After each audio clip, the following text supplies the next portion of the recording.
नमस्कार, मैं जय कुमार झा आप सभी दर्शकों का सत्यम न्यूज में स्वागत करता हूं।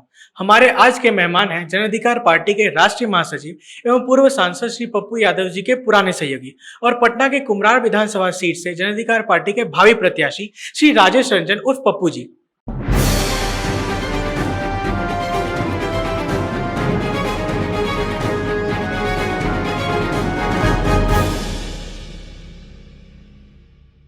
आपको क्या लगता है आप बिहार के तीसरे विकल्प हैं? देखिए, वर्तमान में जो परिस्थिति है और युवाओं बेरोजगार हैं, सभी सिस्टम फेल है, अपराध चरम पर है, रोज हत्याएं हो रही है, बलात्कार हो रही है। जो वर्तमान व्यवस्था है बिहार की, उसमें न सत्ता दिख रही है न विपक्ष दिख रही है। तो इस वर्तमान परिस्थिति में एकमात्र विकल्प जन अधिकार पार्टी है और इनके सामने इर्द गिर्द कोई दिख नहीं रही। तो बिहार के विकास एवं समृद्धि भयमुक्त सरकार बनाने के लिए जनता के सामने एकमात्र विकल्प जन अधिकार पार्टी ही है और जनता इसको तहे दिल से स्वीकार रही है। आप आम पब्लिक के बीच में भी जाइएगा तो जनता कहेगी कि दोनों कुशासन के खिलाफ जो 30 वर्षों का 15 साल का लालू जी का जंगल राज हो या 15 साल का ये कुशासन हो, दोनों के खिलाफ विकल्प मात्र एक जन अधिकार पार्टी है जो मजबूती से हर मुद्दे पर सड़कों से लेकर सदन तक हम लोग लड़ते आ रहे हैं। इसलिए जन अधिकार पार्टी का कोई विकल्प नहीं है। इस पर बिहार के विकास का एकमात्र विकल्प होगा जन अधिकार पार्टी। तो फिर आप ये गठबंधन क्यों करना चाहते हैं? हम गठबंधन के तरफ का जा कहाँ रहा है? हमारा तो गठबंधन ऑलरेडी हो चुका है जनता के साथ। हमारा गठबंधन यहाँ के यूथ के साथ हो चुका है। यहाँ का हम लोग का जन अधिकार पार्टी का गठबंधन बेरोजगारों के साथ हो चुका है। जो बिहार में बेरोजगारी का चरम स्थिति है, जिस तरह जुमले की सरकार पिछले 30 वर्षों से बिहार में है, जितने भी वैकेंसियां निकली सब कॉन्ट्रैक्ट बेसिस पर, डॉक्टर कॉन्ट्रैक्ट बेसिस पर, नर्स कॉन्ट्रैक्ट बेसिस पर, टीचर कॉन्ट्रैक्ट बेसिस पर, सफाई कर्मी कॉन्ट्रैक्ट बेसिस पर। तो जो व्यवस्था बिहार में लाया गया है उसके खिलाफ बेरोजगारों की बात कर लीजिएगा, उनसे भी बात कीजिएगा तो उनका एकमात्र विकल्प होगा और उनसे हमको गठबंधन हो चुका है। तो हम किसी पार्टी से गठबंधन के लिए ललायत नहीं है। हम लोग एक बिहार में एक मजबूत विकल्प बने इसकी प्रयास कर रहे हैं। हमारे विचारधारा के जो साथी दूसरे छोटे छोटे पार्टी है उनसे हम आग्रह कर रहे हैं कि बिहार के विकास के लिए जो हम लोग शुरू से बच्चे से नारा सुनते आए थे कि 100 में 90 भाग हमारा है और 10% वाले राज कर रहे हैं, तो उसका विरोध हुआ। उस विरोध के बाद अब 30% तो वाले तो रोज राज कर लिए, मगर 60% वाले लोग अभी भी विपक्ष में हैं और सड़कों पर हैं, वंचित वर्ग हैं। तो हमारी पार्टी दलित या अति पिछड़ा को मुख्यमंत्री बनाने की बात करती है। उस सवाल पर अगर कोई दल हमारे साथ आती है तो हम उनसे गठबंधन करने को तैयार है, न कि हम बिहार के जो दलित हैं, जो वंचित वर्ग है, जो 60% अभी भी सड़कों पर पड़े हुए हैं। लोग नारा लगाए थे, सब कोई साथ मिलकर लड़े थे कि वंचितों का राज आए, मगर वंचित का राज आया, मगर 2 ही वर्ग 30 साल से सत्ता राज किए। जो उसके बाद बचे हुए वर्ग हैं उनको भी सत्ता मिलना चाहिए, जिसमें दलित हैं, अति पिछड़ा हैं। हम उनके सवाल पर गठबंधन करने की बात कर रहे हैं क्योंकि बिहार एक मजबूत विकल्प की मांग करती है। एक टेंडेंसी बनी हुई है, लगातार लगभग 15 वर्षों से 20 वर्षों की गठबंधन की सरकार चल रही है। तो हम उस मुद्दे पर हम गठबंधन की बात कर रहे हैं कि अगर बिहार के विकास और युवाओं को रोजगार चाहते हैं, शिक्षा का हो, यहाँ का पलायन बंद हो, इस सवाल पर दलित या अति पिछड़े मुख्यमंत्री के सवाल पर हम गठबंधन करने के लिए तैयार हैं। और नहीं तो हम लोग अकेले चलने के लिए तैयार हैं। लगातार आंदोलन करते आ रहे हैं और जनता के बीच जाते आ रहे हैं और कंटिन्यू अभी से ही हम लोग कंपेनिंग भी कर रहे हैं। तो जनता हम लोग के साथ है, जनता से गठबंधन हो गई है। बेरोजगार हमारे साथ हैं, युवा हम लोग के साथ हैं और किसान भी हम लोग के साथ हैं। तो गठबंधन जिनसे होना था जन अधिकार पार्टी का हो गया है। अब हम लोग चुनाव का इंतजार है, चुनावी बिगुल फूटेगी, हम लोग क्षेत्र में जाके और अपील करेंगे। जनता के साथ गठबंधन है। इस बार 2020 की सरकार जन अधिकार पार्टी की बनेगी। आप जो 90% और 10% की बात करते हैं उसमें 10% कौन है? कहीं आप सवर्णों की तरफ इशारा तो नहीं कर रहे हैं? सवर्णों की तरफ में इशारा है। हम 90% वो वर्ग। और देखिए, जो गरीब है गरीब होते जा रहे हैं। जब से मोदी का राज आया है 2010 से, गरीब गरीब होते जा रहे हैं, अमीर अमीर होते जा रहे हैं। हम अमीरी गरीबी का जो खाई है 10% और 90% उसकी बात कर रहे हैं, ना कि किसी जाति विशेष पर मेरा अंगत है। जो अमीर है वो अमीर होते जा रहे हैं, मगर जो गरीब है वो गरीब होते जा रहे हैं। तो बीच का जो खाई है वो उसको पाटने की बात हम कर रहे हैं। एक तरफ आपने 90% और 10% की बात करके अमीरी गरीबी की बात बताई और दूसरी तरफ आप कहते हैं दलित महादलित को मुख्यमंत्री बनाया जाए। कहीं आप अपनी ही बात को तो नहीं काट रहे? देखिए, जो बिहार और भारत का जो राजनीति है, हमने कितने भी चाले विपक्ष, हम जाति व्यवस्था के खिलाफ हैं, मगर जो अभी बिहार के लोग ग्रामीण प्रवेश है, उसमें सभी पार्टियां, जन अधिकार पार्टी हो, बीजेपी हो या जदयू हो या आरजेडी हो, जब चुनाव होते हैं तो कास्ट फैक्टर हावी हो जाते हैं। तो लोग अति पिछड़ा का तो वोट सबको ही लेना चाहते हैं, मगर मुख्यमंत्री नहीं बनाना चाहते।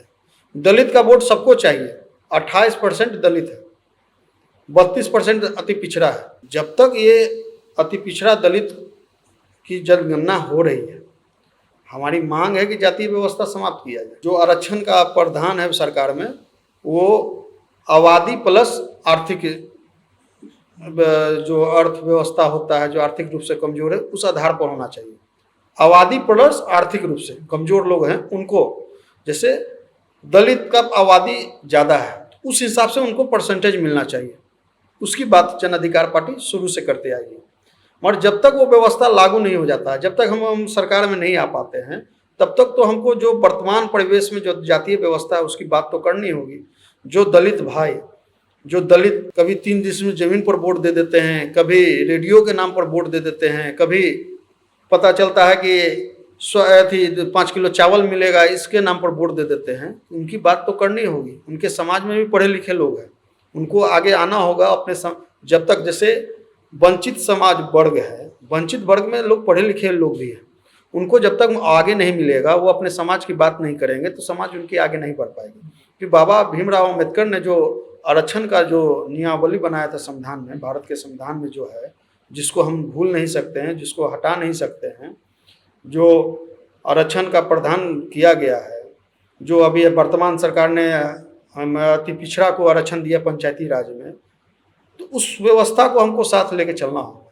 वर्तमान परिवेश में जदयू नीतीश कुमार ने अति पिछड़ा को पंचायती राज में तो आरक्षण दे दिया, मगर नौकरी में कहाँ आरक्षण दिए? आप कोर्ट में चले जाइए, कहाँ वहाँ आरक्षण है?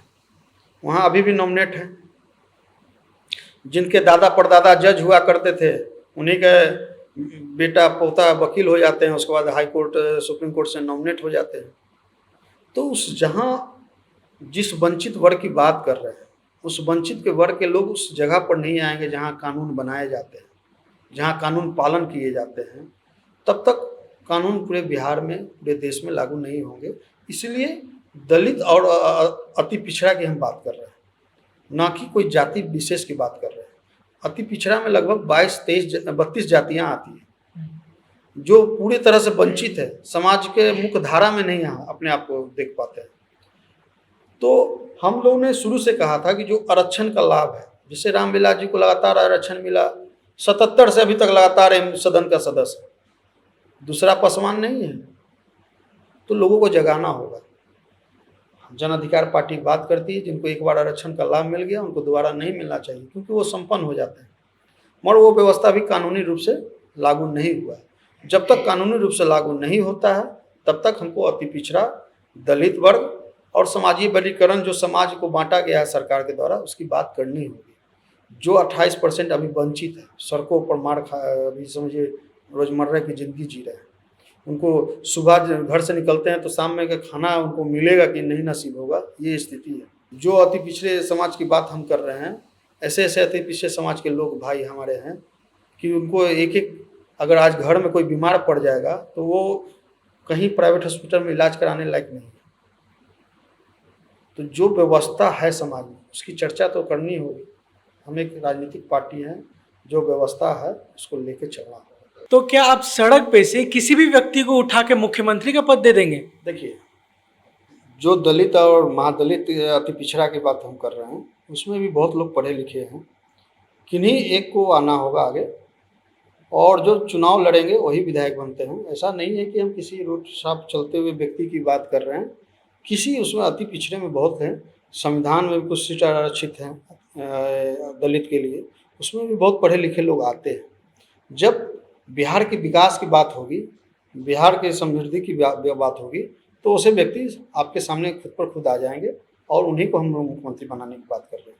हम गठबंधन के नेता, एनडीए के नेता हों, चाहे बिहार के महागठबंधन विपक्ष की बात हो, उन लोग से आग्रह किए कि आप अपने पार्टी के किसी दलित नेता को, आप अपने पार्टी के किसी अति पिछड़े के नेता को आगे लाएं और उसको मुख्यमंत्री बनाएं। क्योंकि एक बार विपक्ष में जो अभी नेता हैं, परिवारवाद से घिरे हुए हैं, जो अभी वर्तमान में जो बिहार के पिछले 1 वर्षों के लिए उप मुख्यमंत्री बने थे, उनसे जरूर पढ़ा लिखा व्यक्ति दलित अति पिछड़ा में जरूर मिल जाएगी, ये मेरी उम्मीद है। और बिहार इतनी कमज़ोर और बिहार के लोग इतने कमज़ोर नहीं हैं कि अगर किन्हीं को मौका मिलेगा तो बिहार अच्छे से चलाएंगे और बिहार का विकास करेंगे। तो आप मुझे एक बात बताइए कि ऐसा कौन सा नेता है जो धनबल नहीं है? देखिए, जब चुनाव की बात आ रही है, जो चुन के आएंगे उन्हीं को सदन में बनाना है। किसी व्यक्ति को तो हम नॉमिनेट कर नहीं रहे हैं कि आप रामविलास को ही बना दीजिए, हम तो ये कह नहीं रहे हैं कि जीतन राम मांझी को ही बना दिया जाए, किसी दलित अति पिछड़े की बात कर रहे हैं। तो जब मिल बैठ के तय करेंगे तो कोई गरीब और बिहार को संभालने वाला चेहरा सामने दिख जाएगा। जब हम महागठबंधन की बात कर रहे हैं, उसमें लालू जी से आग्रह कर रहे हैं कि आप अपने दल के ही, उनके दल में बहुत पढ़े लिखे लोग अति पिछड़े के हैं, दलित चेहरे हैं, जो बिहार का प्रतिनिधित्व करने का मौका मिलेगा तो वो कर सकते हैं। तो उस चेहरे को आगे आने की बात कर रहे हैं। हम तो किसी व्यक्ति को थोप नहीं रहे, मिल बैठ के तय करेंगे कौन व्यक्ति बिहार चला सकता है। और साथ में तो और लोग रहेंगे ही जिनकी पार्टी की सरकार होंगे। जैसे केंद्र में सरकार चल रही थी, मनमोहन सिंह मुख्यमंत्री प्रधानमंत्री थे, तो लोग सहयोगी लोग अंदर दल 17 दल मिल के सरकार चला रहे थे, सभी लोग मिल के काम किए थे। इससे पहले कई दलित मुख्यमंत्री बिहार के रहे हैं, आपको क्या बदलाव नजर आता है? आपको याददाश्त के लिए मैं बता दूं, मात्र 3 दलित मुख्यमंत्री हुए हैं। एक को मात्र 10 महीने में हम लोग बौद्धिस्टों ने उनको सत्ता से बेइज्जत कर दिया, एक को 11 महीने में बेइज्जत कर दिया।